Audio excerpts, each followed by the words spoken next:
The superintendent of the Catholic schools of the Diocese of Sacramento is eager to get students and teachers back into the classroom as soon as possible.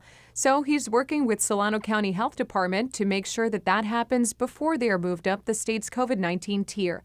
This is a PSA provided by the diocese of what the new setting will be like. They've already implemented in-person learning in El Dorado Hills and want to set that up in Solano County. It's not mandatory. Families have been offered to keep their kids at home if they are uncomfortable coming back.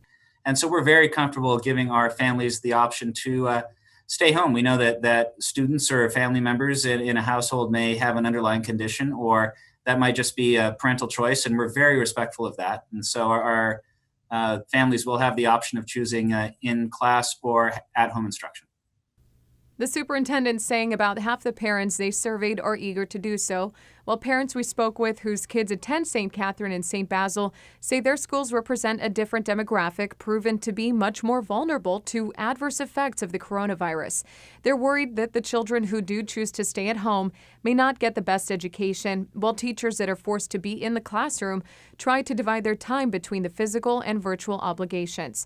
But they also shared health and job security concerns, like what will happen to the teachers with underlying health conditions who are in high-risk categories and may not return. It's problematic for two reasons. Number one, we were initially told that if we decided to keep our students home while other students went back into in-person instruction, that they would be treated as if they were sick students. So they would only be given packets to do while we're still paying full tuition.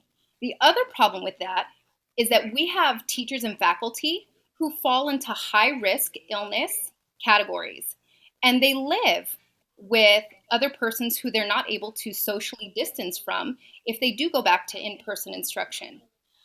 There are California state guidelines about returning to schools.